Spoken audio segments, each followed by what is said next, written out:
മഴവെള്ള സംഭരണത്തിൻ്റെ പ്രാധാന്യവും ഇന്നത്തെ കാലത്തെ അതിൻ്റെ ആവശ്യകതയും.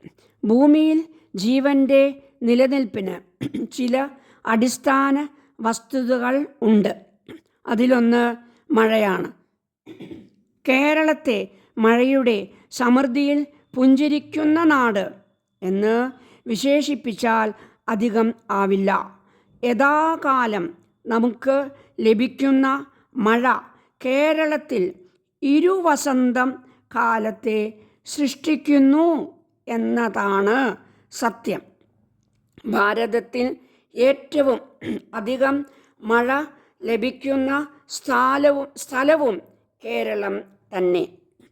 തുലാവർഷവും കാലവർഷവും കനിഞ്ഞ് അനുഗ്രഹിക്കുമ്പോൾ കേരളത്തിൽ പ്രതിവർഷം ശരാശരി 3055 മില്ലിലിറ്ററോളം മഴ ലഭിക്കുന്നു എന്നാണ് കണക്ക്.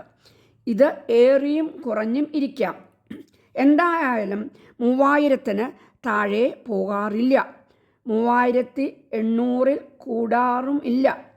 കണക്കിൻ്റെ വലിപ്പം സാധാരണ ബോധത്തിന് അപ്രാപ്യം ആണെങ്കിലും ആമസോൺ നദീതീരത്ത് ലഭിക്കുന്ന മഴയുടെ സമീപം കേരളം എത്തുന്നു എന്നതാണ് സത്യം.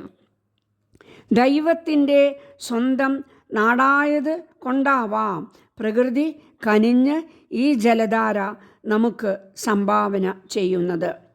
മഴ ഇങ്ങനെ സമൃദ്ധമായി പെയ്ത് ഇറങ്ങുന്നു എങ്കിലും ആളോഹരി കൂടി വെള്ളത്തിൻ്റെ ക്ഷാമവും വരൾച്ചയും കൃഷിനാശവും നിത്യസംഭവമാണ്. കൃഷിനാശം മൂലം എടുത്ത വായ്പ തിരിച്ചടക്കാൻ ആവാതെ കർഷകർ ആത്മഹത്യ ചെയ്യുന്ന സംസ്ഥാനവും കേരളം തന്നെ. ടാങ്കർ ലോറിയിൽ എത്തിക്കുന്ന വെള്ളത്തിന് ക്യൂ നിൽക്കുന്ന ജനങ്ങൾ പത്രത്തിലെ വാർത്തയായത് കഴിഞ്ഞ 2 ദശകങ്ങൾക്ക് ഉള്ളിൽ ആണ്. കൃഷിക്ക് ആവശ്യമായ ജലമില്ല, കുടിക്കാൻ വെള്ളം കിട്ടുന്നില്ല, എവിടെയും ജലക്ഷാമം അനുഭവപ്പെടുന്നു. കിണറുകൾ വേഗം വറ്റുന്നു. ഒരു കാറ്റടിച്ചാൽ മതി പറമ്പുകൾ വരളുന്നു. നിലങ്ങൾ ഉളവ വീണ്ടു കീറുന്നു. കൈത്തോടുകൾ ഉണങ്ങി പോകുന്നു. മഴനിഴൽ പ്രദേശമാണോ കേരളം എന്ന് തോന്നത്തക്ക വിധം പ്രകൃതിയുടെ മുഖം മാറുന്നു. എന്താണ് ഇതിന് കാരണം? മഴ ലഭിക്കുന്നു എങ്കിലും ജലം ആവശ്യത്തിന് തികയുന്ന ഇല്ലെന്ന പരാതി കേവലം ഒരു ആവലാതി മാത്രമാണോ? അല്ലെന്നാണ് ഈ വസ്തുതയെക്കുറിച്ച് പഠിക്കുന്നവർ പറയുന്നത്. കേരളത്തിൽ മഴ കുറയില്ലെന്നാണ് അവർ കണക്കുകൾ നിരത്തി ബോധ്യപ്പെടുത്തുന്നത്. ഒരു വർഷം അല്പം കുറഞ്ഞാൽ അടുത്ത വർഷം അതുകൂടെ ചേർത്ത് പ്രകൃതി തരുന്നു. പ്രകൃതി കടക്കാരി ആവുകയില്ല. പഴമക്കാർ അനുഭവത്തിൻ്റെ വെളിച്ചത്തിൽ വിരൽ ചൂണ്ടുന്നു.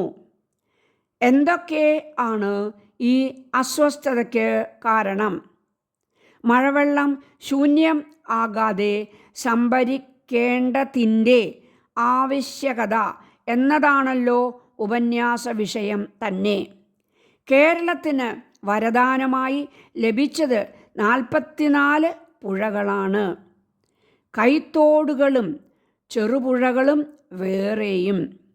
നിരവധി കായലുകളും കാവ്യകളിലെ കുളങ്ങളും കേരളത്തെ ജലസമൃദ്ധം ആക്കുന്നു. എന്നാൽ ഇന്ന് കാവുകളിലെ കുളങ്ങൾ ഏറെയും മണ്ണിട്ട് നികത്തിക്കഴിഞ്ഞു. തടാകങ്ങൾ മാലിന്യപൂർണം ആണ്. രാസവള പ്രയോഗത്താൽ പുഴകളിലെ ജലത്തിൽ മെർക്കുറിയുടെ അംശം കൂടുതൽ ആണ്. പുഴകൾ മണൽ വാരി കുഴിച്ചതിനാൽ തീരത്തുള്ള ജലസ്രോതസ്സുകൾ വളരെ വേഗം ഊറി പുഴയിൽ എത്തുകയും ആ ജലം സമുദ്രത്തിലേക്ക് പോവുകയും ചെയ്യുന്നു. ഭൂഗർഭ ജലം ഊറ്റി എടുക്കുമ്പോൾ ഭൂമിയുടെ ഉപരിതല ജല ഉറവകൾ അടിയിലേക്ക് വലിയും. ഭൂമിയുടെ പ്രതലം ഉണങ്ങും. അങ്ങനെയാണ് കഠിനമായ വരൾച്ച അനുഭവപ്പെടുന്നത്.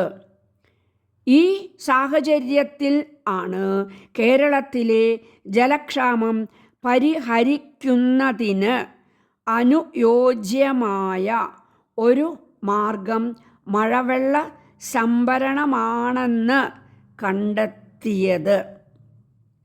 മഴവെള്ളം സംഭരിക്കേണ്ട ആവശ്യകതയെ കുറിച്ച് പറയുന്ന ഒരു ലേഖനത്തിൽ ഇങ്ങനെ സൂചിപ്പിക്കുന്നു. കേരളത്തിലെ ഗ്രാമങ്ങളിലെ ശരാശരി ജനസംഖ്യ 15,000-ഓളമാണ്. ശരാശരിയുടെ മഴയുടെ ലഭ്യത 3055 മില്ലിമീറ്ററും. ഇത് അനുസരിച്ച് ഓരോ ഗ്രാമത്തിലും ശരാശരി 504 ഹെക്ടറിൽ പെയ്യുന്ന മഴയുടെ പകുതി മാത്രം ശേഖരിച്ചാൽ ആ ഗ്രാമത്തിൽ കുടിക്കാനും പാചകം ചെയ്യാനും ഉള്ള വെള്ളം യഥേഷ്ടം ലഭ്യം ആകും. കേരളത്തിൻ്റെ ഓരോ സെൻറ്റ് ഭൂമിയിലും പ്രതിവർഷം 1,20,000 ലിറ്റർ വെള്ളം മഴയായി ലഭിക്കുന്നു എന്നാണ് കണക്ക്.